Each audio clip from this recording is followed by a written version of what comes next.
What is up, everybody? I'm NoLucksGiven. Happy GWENsday. Today we are going to be looking at a Wizards Familiar game, of course, as we've got double Wizards Familiar in the shop, plus another spell that we can cast next turn.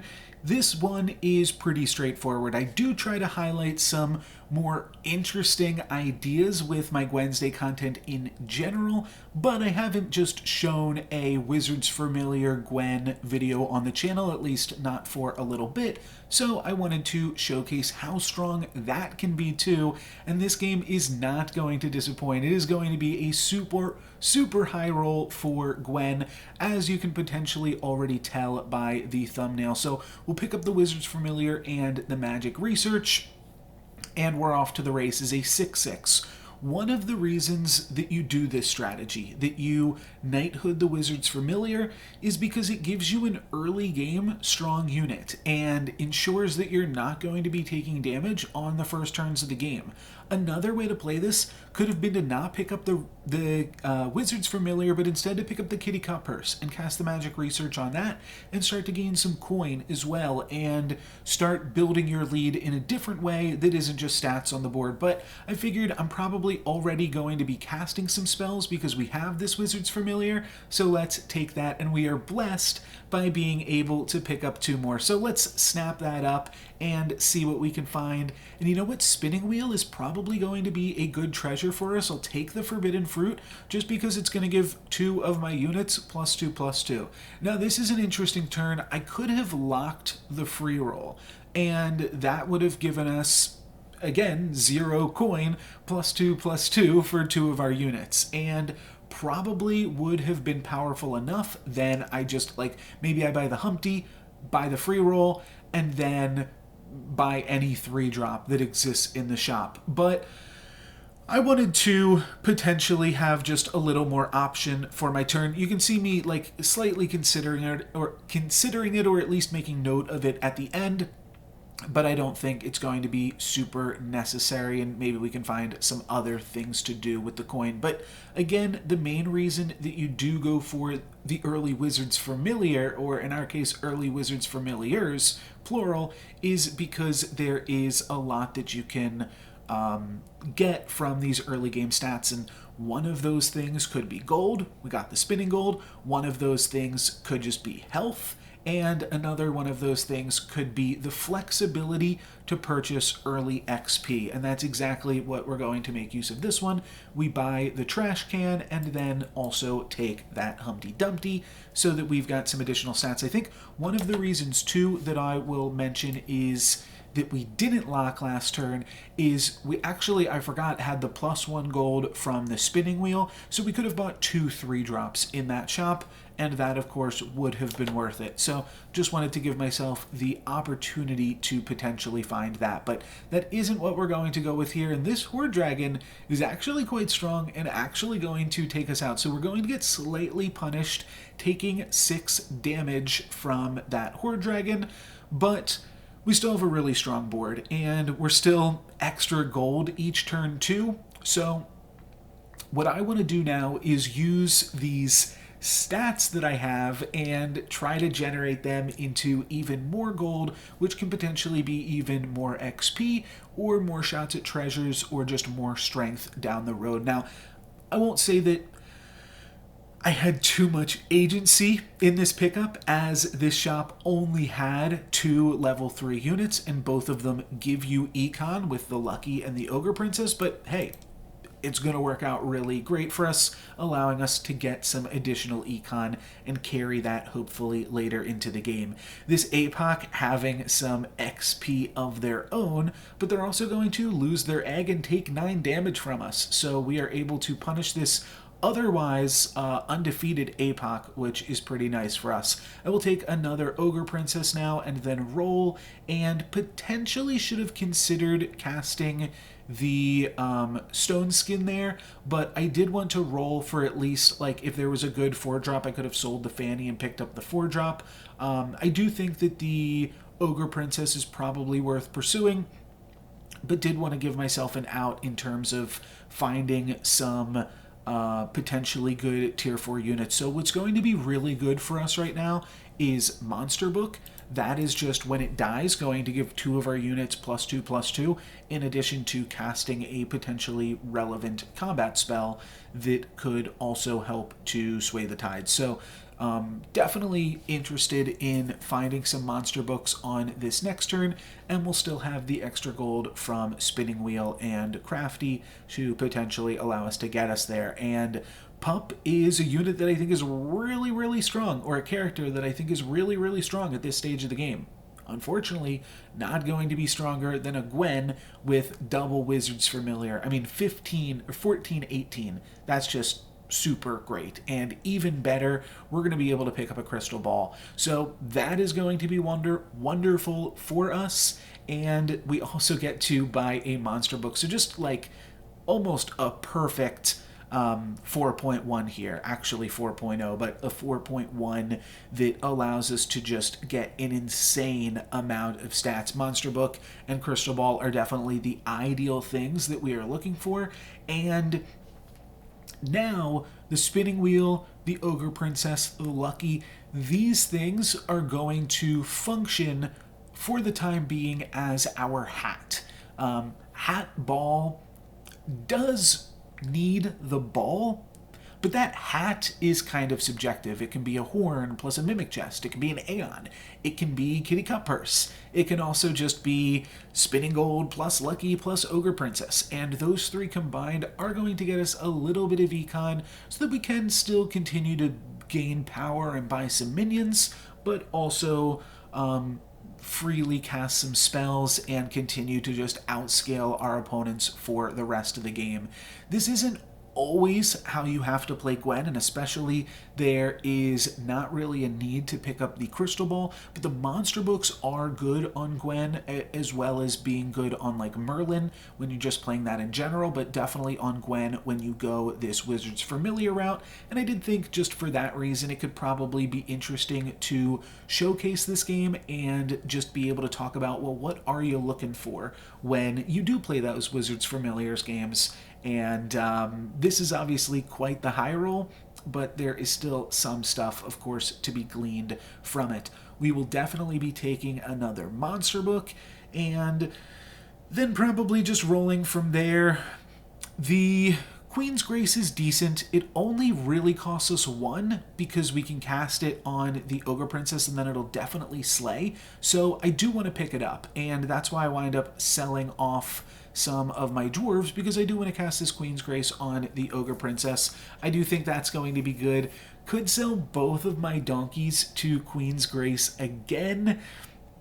I don't think I want to do that. The donkeys could potentially find us that hat. I mean, I'm not looking for a hat, but a hat is still good and would certainly be powerful. Obviously, I wanted to pick up the Spellweaver because it's also going to scale with the death of these monster books, and we're going to be casting spells throughout the game. But what I was going to say is that the gold spent on Ogre Princess basically replaces itself. It'll give us a tier 4 unit. Could be Monster Book, then it definitely replaced itself. But even if it just finds us a random unit, we can still sell that unit for a gold. So then we only spent 1 on this Queen's Grace, and we gave a bunch of stats across the board. So could certainly pay out for us. And honestly, like, our board does get better by a significant amount if we sell both of these donkeys and purchase another Queen's Grace, and could potentially even be locking for it. But the main reason that I am not locking right now is because on our next turn, as you can see, this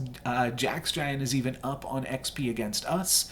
Next turn, we will be on 5.0 and be able to find some Aeons. You can see my opponent also with double Wizard's Familiar, but we've got double upgraded Wizard's Familiar, and we've been scaling them since the beginning of this game, so we are going to be able to take out theirs and take out this opposing Jax Giant that is spent a little bit more on XP than we have. True Love's Kiss is an interesting one. I do think I want to keep the Ogre Princess, though, and the main reason that I point to it, because that's what the True Love's Kiss would get cast on. It could get cast on the Lady of the Lake, though I don't think that's going to be quite worth the cash. But we know this Potion Master is a real player, because we did play against them earlier in the game. They had like a Wizard's Familiar At least I remember that part, and then we emoted against them.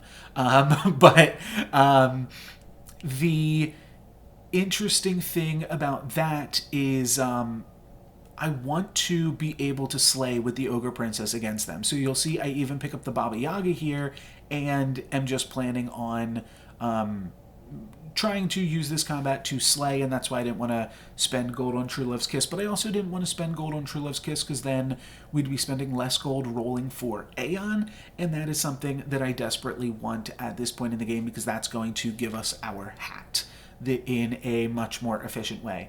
And speaking of that hat, the Baba Yaga is going to be good for us once we find Aeon as well, so it's not like just a totally wasted pickup. And there you can see some of my opponent's Wizards Familiars. We will get the double slay with the Baba Yaga, and then our Monster Book will die too, so that will give us some additional stats on those Wizards in the back. And we are cooking with gas here. We get to pick up a Nyan Sea Terror for free.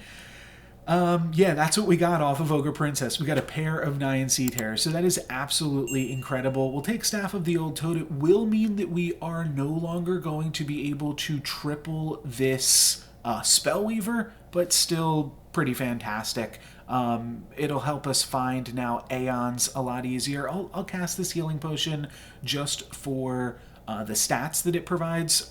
Don't really think that my health total is struggling. And then I'll True Love's Kiss on this Nyan Sea Terror and get an Echo Wood, and that's pretty incredible because we tripled this Nyan Sea Terror for free. We just got both halves of it off the Ogre Princess. So pretty fantastic Ogre Princess on this turn here. And then I don't think we're doing anything else this turn. Probably going to, well, the question is, do we want to play the Baba Yaga? Maybe not.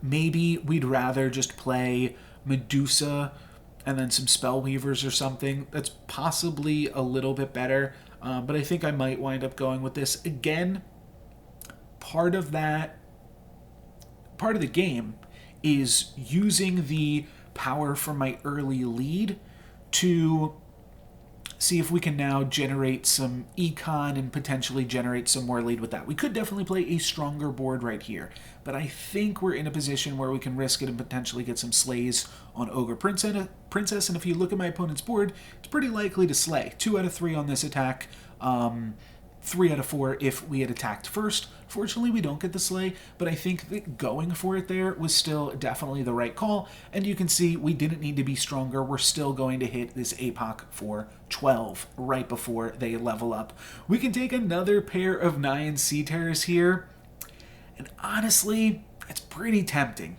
I go for it, but I do think that, well, I mean, I don't want to be biased in my thinking here, but we already have Staff of the Old Toad. Maybe we should just be rolling for Aeon at this point. Lancelot is also probably a more economic pickup, but we will be picking up those Nyan Sea Terrors nonetheless. At the very least, we could potentially True Love's Kiss these Nyan Sea Terrors, but then we find an Aeon. And I really, really want that.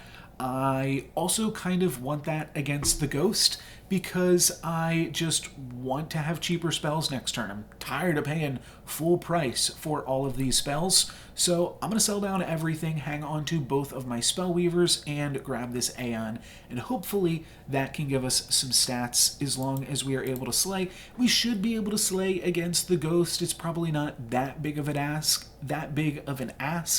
Might be a little bit of a stretch, but they are going to be playing an Animals comp here. I guess this was Beauty or... yeah, it must have been Beauty. Oh, no, they've got Crown. That's why all of their animals are good. So, hopefully we are... Well, we're going to be able to win. But, yeah, we were really just hoping that we got the Slay with Aeon, and we did. So now all of our spells are going to cost 2 less this turn. That's a pretty huge deal. We should be able to cast a bunch of spells now. We even have the Spinning Gold for the extra coin. We could Dream, but this is an Aeon turn, so I really don't want to use all of that Aeon equity on the Dream. Hopefully we can find some better spells. Like I said, should be able to cast a whole bunch of them this turn.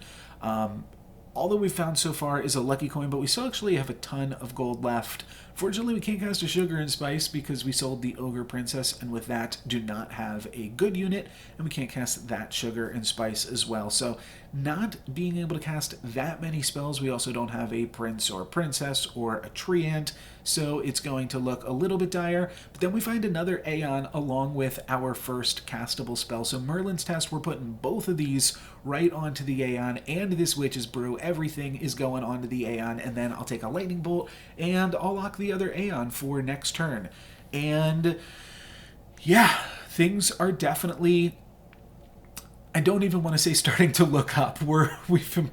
This game's been going very, very well for us, quite obviously, and we just have some powerful stuff going on. I'm going to change the backline to full ranged units and frontline both of the Wizard's Familiars. I don't think the scaling from the Monster Book is as important at this point. I'll still definitely triple the Monster Book and potentially play it for a little bit longer, though I don't know, maybe we'll just play 2 Aeons next turn, both supported by Baba Yaga, though maybe I'll cut the Baba Yaga at some point soon too. But for now, getting to get these slays is still super clutch, and we're going to be able to win because we tripled 2 Wizards Familiars on turn 3 of the game. So obviously that is kind of insane, and going to mean that we get to take out Mr. Miyogi, the only player to actually damage us in this whole lobby. We've cast 2, I think, Forbidden Fruits, and then lost the combat to Mr. Miyogi when we bought the XP, but otherwise we've been undefeated, and that's pretty great.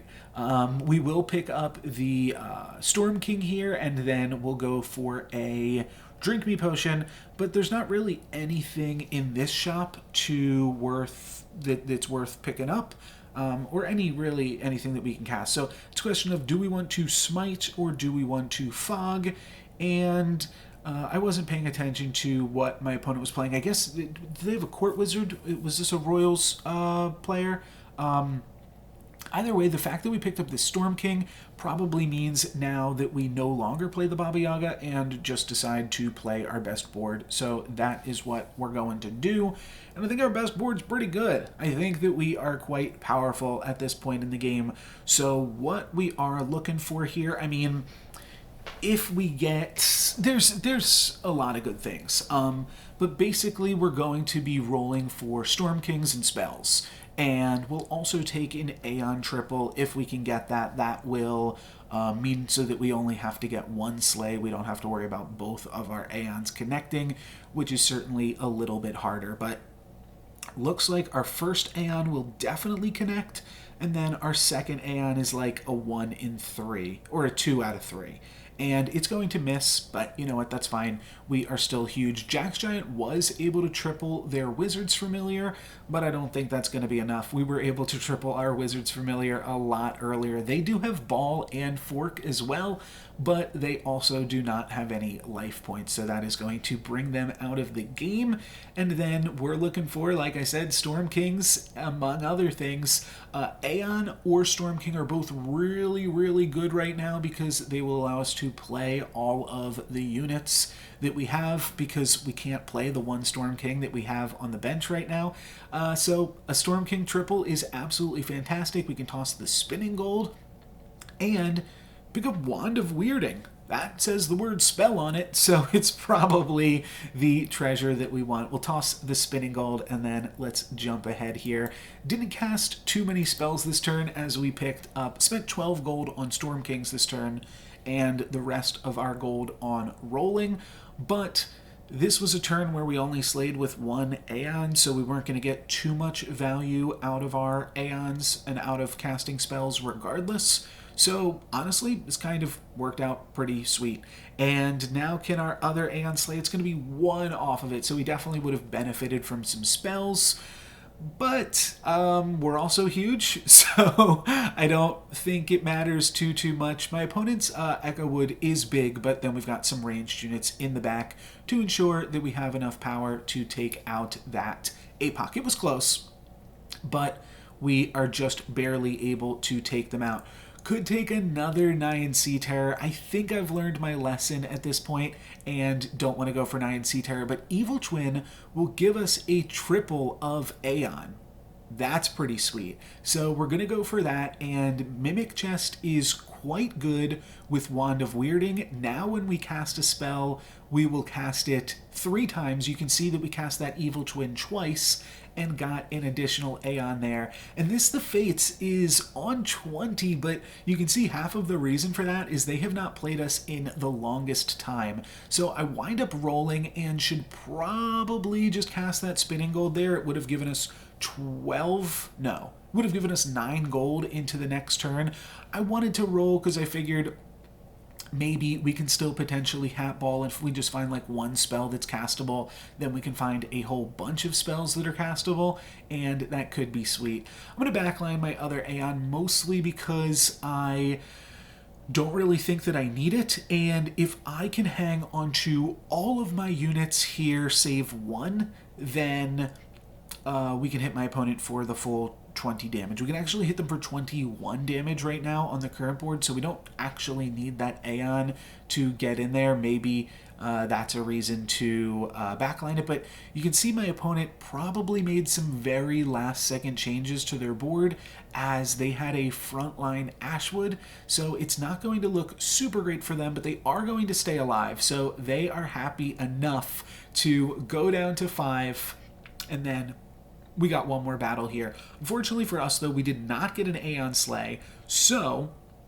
our spells aren't going to be any cheaper, but we will triple cast them. So that's going to, very quickly, you'll see our Aeon in the back line just went from 8 up to 17 because every spell cast gives all of my units plus 9 attack because we triple cast them. Oh yeah, and we lost the staff. So we can actually triple Spellweaver at this point, but that is definitely a trap and something that we don't want to do.